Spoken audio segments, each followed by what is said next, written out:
Yeah. Hey guys, the Firebird is here. It's just me. This is my Bumblebee helmet. Rock on! Ow! And you just got pranked. Okay, let me explain. I know there's plenty of you who want an explanation as to why am I having a bee helmet during my face reveal. Well, the thing is that I was gonna do this last month, but I didn't because stuff happened. And the thing is that during April Fools, I was actually gonna do a face reveal, but I was gonna have a bee mask on, and that was gonna be the April Fool's joke. But I never got around to it, so yeah, consider this a late April Fool's prank. But hey, don't get mad. Hand reveal. Hand reveal. You know, I think this does make a whole awful lot of sense. I mean, think about it. My projects for school were Transformers related, my channel's Transformers related, I even have Transformers merchant.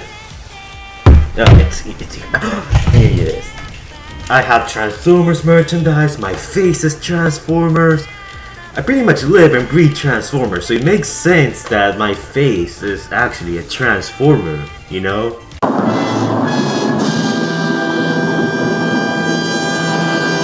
Today though, I have some major news regarding the Bumblebee movie, and more specifically, G1 Megatron. Now, we all know that G1 Megatron was supposed to be in the movie, but he wasn't because, you know, Hasbro's Hasbro. Now, the thing about G1 Megatron is that we haven't really seen him yet. Like, we know he was supposed to appear in the movie. There's even some really early concept art about him, but other than that, we don't really know a whole lot about how he's supposed to look like. But today we have the reveal.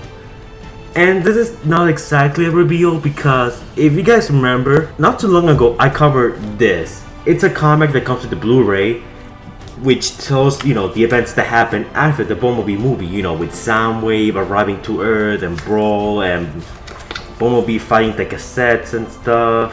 You know how it is.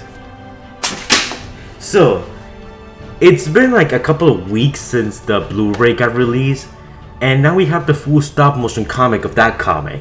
And I'm probably going to be playing right now on the screen. I got this footage from this YouTube channel called Horsehead Nation. He was the one who uploaded this, so credit goes to him. Now, this comic brings up a lot of interesting points. Like, we know that Brawl arrives to Earth.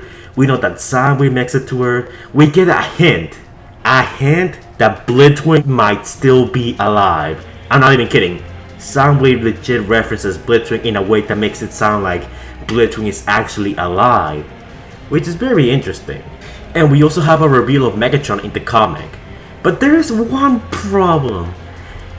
We don't know if the comic is canon or not. Like, that's still up for debate. It could definitely be canon since, you know, it happens after the B movie, it comes with the Blu-ray.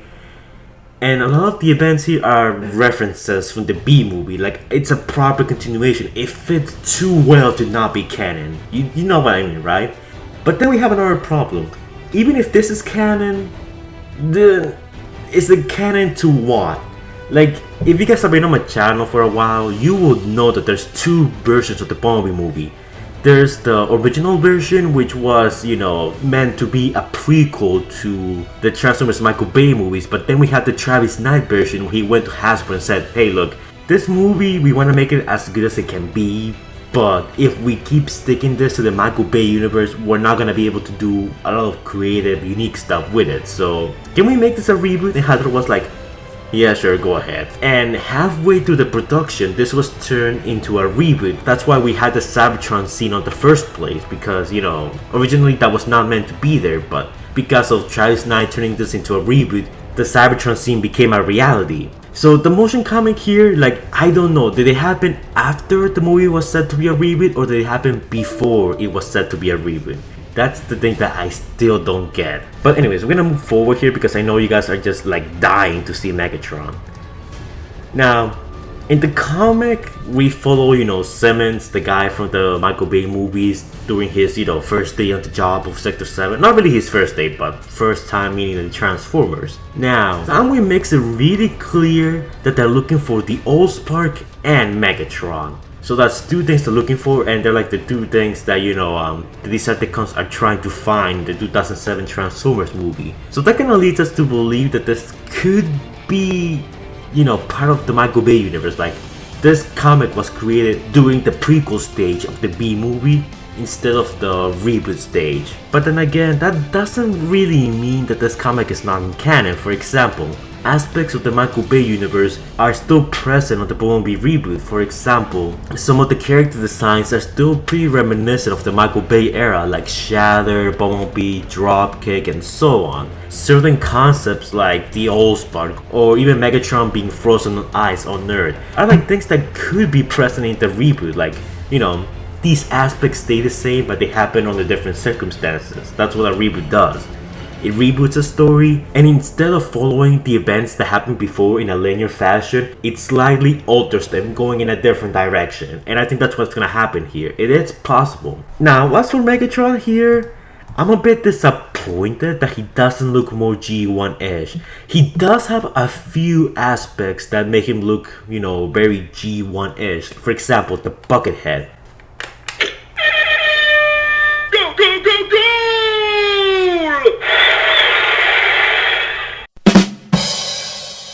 I came with that joke all by myself, thank you very much. Some aspects around the arm do look a bit G1-ish, but for the most part he looks very Michael Bay-ish. Which, to be fair, is not that surprising since Hasbro specifically told, you know, Travis Knight to keep the continuity, at least during the early parts of the film. And since Megatron wasn't gonna play that major role in the movie, then I can see why they didn't waste any resources on trying to, like, make a new design for him or like switch him up entirely. Like, I think Megatron looking like this, it's fine, you know.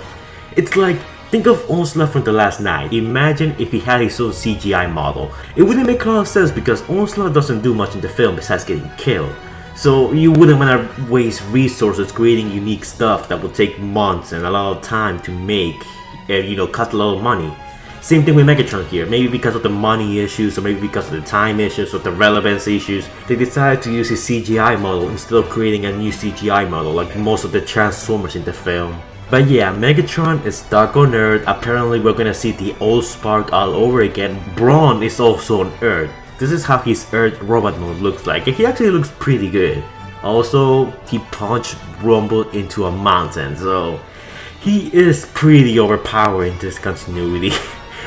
It's gonna be interesting to see him go up against the other Decepticons. Like, how's that gonna work when he can literally one punch someone into a mountain? But yeah, guys, you can basically consider this comic to be Bumblebee 2.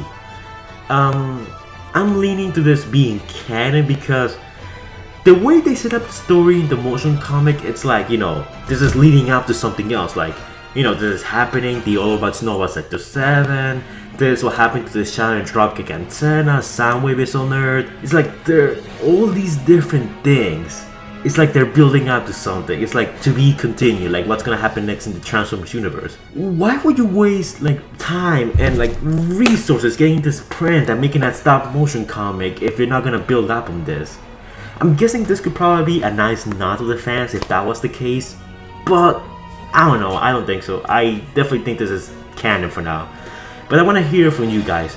Is the stop motion comic canon? Are the events that are happening in it canon? And if you think that this is canon, then what are your thoughts on Megatron looking more Michael Bay-ish than G1-ish? There are still plenty of other reveals and things to talk about that happen in this comic, and I will. But now I just wanted to tell you about the comic and Megatron, which is like the thing that a lot of people have been dying for. And it's a bit disappointing, I know. I do know Laszlo Band talked about the early Megatron design in one of the deleted scenes. It actually looked pretty Michael Bay-ish and kinda didn't change at all, which this seems to align to. So again, another clue to this being canon. But anyways guys, make sure to keep up the discussion in the comments down below. Keep it civil, of course. I know some of us don't like the Michael Bay universe, but there's still people who do. And yeah, you know, no hate to them. Like, it's all cool. You can like whatever you want.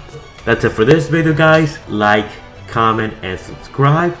And I'll see you guys in the next video. Stay safe, guys.